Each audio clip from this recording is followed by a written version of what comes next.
Hello friends, welcome back to Agri Edu Hub. ये हमारा chapter रहेगा, थर्ड लेक्चर है हमारा।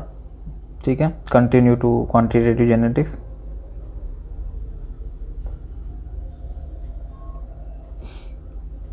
क्वांटिटेटिव जेनेटिक्स का पिछले 2 लेक्चर मैंने डाल दिए हैं, आप प्ले लिस्ट में जाके देख लीजिए। ठीक है, और आई बटन पे भी क्लिक कर लीजिए, आएगी थोड़ी देर में तो आपको मिल जाएगा लेक्चर। चलिए, पहले लेक्चर में मैं आपको इंट्रोडक्शन दे चुका हूँ, बेसिक बता चुका हूँ। दूसरे लेक्चर में मैं आपको वेरिएबिलिटी के बारे में बता चुका हूँ पूरा। ठीक है, आज का जो तीसरा लेक्चर है इसमें हम बात करेंगे असेसमेंट इसका। ठीक है, असेसमेंट करेंगे। और वेरिएबिलिटी असेसमेंट करने की हमने जैसे पहले लेक्चर में 2 मेथड देखी थी। जो इम्पोर्टेंट है ना, वो एक मेट्रोग्लिफ एनालिसिस, जिसमें मैंने आपके क्वेश्चन भी डाले थे, और एक है आपका डी स्क्वायर स्टेटिस्टिक्स।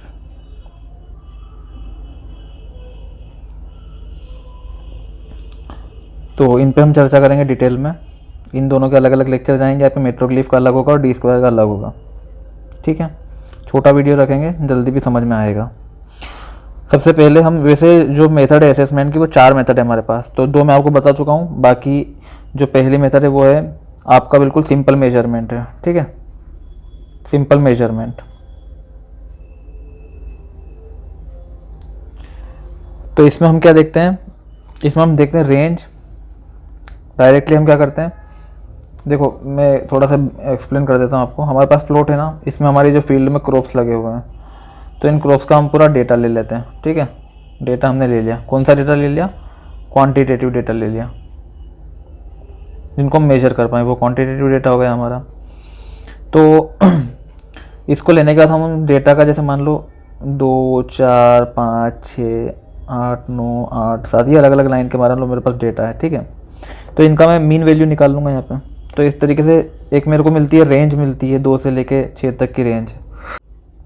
बाकी फिर मैं इसमें देखूंगा आपका स्टैंडर्ड डिविएशन, वेरिएंस देखूंगा,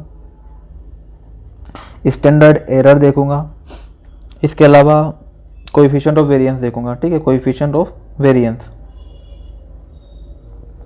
बहुत सिंपल मेथड है। मैथमेटिकली फॉर्मूला से हमारे पास अगर वैल्यू है तो ये रेंज निकल आती है। रेंज पता हाईएस्ट टू लोवेस्ट होती है।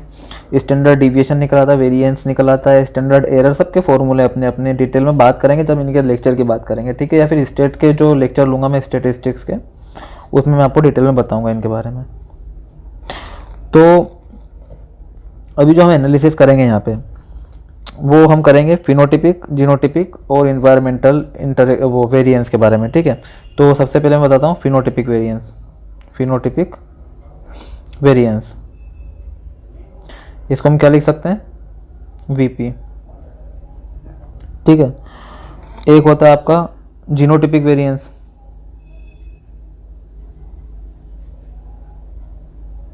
उसको हम क्या लिखते हैं? वीजी। एक होता है आपका इन्वायरमेंटल वेरिएंस, उसको हम लिखते हैं वीई। 3 चीज़ हमारे पास क्लियर है। अब एक और चीज़ देखिए, जब हम इसका फॉर्मूला है कोएफिशिएंट ऑफ वेरिएंस का फॉर्मूला समझिए आप। कोएफिशिएंट ऑफ वेरिएशन, अगर हमको निकालना है कोएफिशिएंट ऑफ वेरिएंस फिनोटिपिक का, इसको हम सीवी लिख सकते हैं शॉर्ट में। और इसका फॉर्मूला होता है आपका variance upon mean under root into 100। ये फॉर्मूला है। फॉर्मूला हमको पूरे इसमें पढ़ना ही है क्वांट्स में, तो फॉर्मूला आपको लिखते हुए जाना है। तो हमारे पास 3 चीज़ है। पहली चीज़ मैंने आपको बताई थी पीसीवी, दूसरी थी जीसीवी, और तीसरी है ECV. Phenotypic coefficient of variation, genotypic coefficient of variation, then environmental coefficient of variation. ठीक है, तो इनका फॉर्मूला क्या हो जाएगा? इसका पीसीवी का हो जाएगा आपका VP upon mean under root में इंटू 100। जीसीवी का हो जाएगा वीजी अपॉन मीन इंटू 100, उसका हो जाएगा under root VE upon mean into 100। ये हो जाएगा आपका फिनोटिपिक वेरिएंस, जीनोटिपिक वेरिएंस और एनवायरमेंटल वेरिएंस। ये हो गया आपका मीन, और इसका रह जाएगा आपका इंटू 100, और ये हो गया आपका इन्वायरमेंटल कोएफिशिएंट ऑफ वेरिएशन। ठीक है, अब इसके बेसिस पे हम क्या करेंगे, एक चीज़ मैं आपको और बता दूं, जो फिनोटिपिक है वो जीन इंटू इन्वायरमेंट होता है। तो यहाँ पे बच्चों ने, मैंने जब क्वेश्चन डाला था कि पीसीबी और जीसीबी का भी, मैंने एक इंस्टाग्राम पे एक क्वेश्चन डाला था, तो काफ़ी बच्चों ने, बहुत ज़्यादा बच्चों ने, 80% बच्चों ने इसका गलत जवाब दिया था। ठीक है, अब देख लेते हैं इसमें इसका हम असेसमेंट कैसे करेंगे। देखो ये तीन चीज़ हमारे पास एक वैल्यू आ जाएगी, मान लो इसकी वैल्यू आ गई एक्स, इसकी आ गई वाई और इसकी आ गई जेड, हमारे पास तीन वैल्यू आ गई। अब इसका असेसमेंट हम कैसे करेंगे वो देखिए, ये सिंपल है बहुत, है ना, सबसे सिंपल यही है। तो इनकी जो वैल्यू आएगी, उनके जो मैग्नीट्यूड रहेगा हमारा, उसमें जितनी वेरिएबिलिटी प्रेजेंट रहेगी जेनेटिक पॉपुलेशन में, उसमें हम उनका इंटरप्रिटेशन करेंगे। तो कैसे कैसे इंटरप्रिटेशन करेंगे, सबसे पहले समझिए।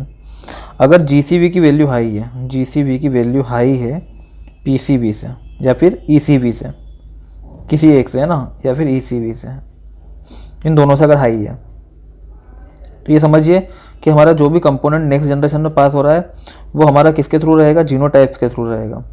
ठीक है, इसका मतलब ये जो हमारा है, अगर ये ज़्यादा है तो इसका मतलब इसमें इन्वायरमेंट का इफेक्ट बहुत कम है।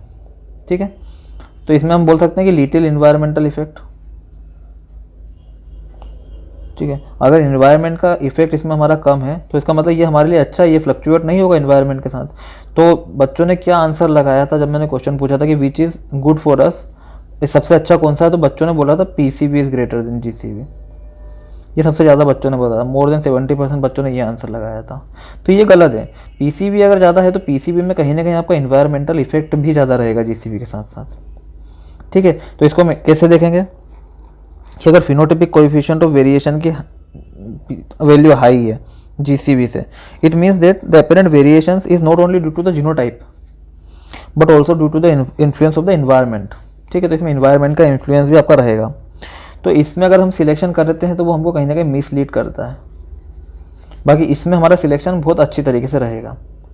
ठीक है, तीसरी चीज़ हमारे पास आती है ईसीवी, इन्वायरमेंटल कोएफिशिएंट ऑफ वेरिएशन, अगर हमारा ज़्यादा है किससे, पीसीवी से या फिर आपका जीसीवी से, तो ये तो हमको पूरा समझ में आता है कि ये पूरा इन्वायरमेंटल बेस्ड है, तो इसका हमारा जो सिलेक्शन रहेगा वो इनइफेक्टिव रहेगा। क्लियर है इतना?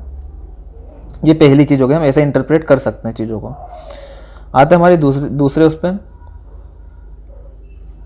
चलिए, कंपोनेंट ऑफ जेनेटिक वेरिएंस, ये दूसरी मेथड है ना, कंपोनेंट ऑफ जेनेटिक वेरिएंस। देखिए इसमें क्या होता है आपका, इसमें हम कंपोनेंट करते हैं, मतलब कंपोनेंट ऑफ जेनेटिक वेरिएंस को एसेस करते हैं ना, एस्टिमेट करते हैं उसका। तो इसमें हम क्या करते हैं, जो एक डेफिनेट फैशन में हम क्रॉस करते हैं। ठीक है, अब वो क्रॉस हम कहाँ पे करते हैं, जैसे मैंने आपको जीन एक्शन में बताया था, diallel, partial diallel, line into tester, generation mean analysis, वो सब मेथड हम इसमें एस्टिमेट करने के लिए यूज़ करते हैं। उसके बाद इसमें हम निकालते हैं जेनेटिक वेरिएंस निकालते हैं। ठीक है, तो इसमें हम क्या करेंगे, इसमें हम डायलील का यूज़ करेंगे, इसमें हम पार्शियल डायलील यूज़ करेंगे, ये तो पूरे चैप्टर है आपके, तो मैं बाद में समझाऊंगा आपको पूरा। फिर लाइन इनटू टेस्टर हम इसमें यूज़ करेंगे, फिर जनरेशन मीन एनालिसिस इसमें हम यूज़ करेंगे, जनरेशन मीन एनालिसिस। ठीक है, तो इसको अभी यहाँ पे एक्सप्लेन करने की इतनी ज़रूरत नहीं है, मतलब मैं आपको बता रहा हूँ, जब डायलील पढ़ाऊंगा, पार्शियल डायलील पढ़ाऊंगा, line into tester, generation mean analysis, वहाँ पे आप जेनेटिक वेरिएंस हम निकालेंगे। ठीक है, तो वो बस एक समझा जाए कि ये भी एक मेथड है जिससे कि आप वेरिएंस निकालते हो। अब हम आते हैं सबसे इंपॉर्टेंट पार्ट पे, इसके दो मेथड हम पढ़ेंगे, एक हो गई हमारी मेट्रोग्लिफ एनालिसिस और दूसरी हमारी जो होगी वो होगी आपकी डी स्क्वायर स्टेटिस्टिक्स। ठीक है, तो एस्टिमेशन के ऐसे अपने एक वीडियो तो ये हो गया है, ऐसे दो वीडियो और लाऊंगा मैं, क्योंकि वो लंबे चलेंगे, समझना आपको जरूरी है। मेट्रोग्लिफ एनालिसिस का अलग वीडियो रहेगा और डी स्क्वायर स्टेटिस्टिक्स का आपका अलग वीडियो रहेगा। ठीक है, तो आई होप कि आपको इतना समझ में आया होगा, बाकी दो वीडियो मैं आपका जल्दी अपलोड कर दूंगा। Thank you very much.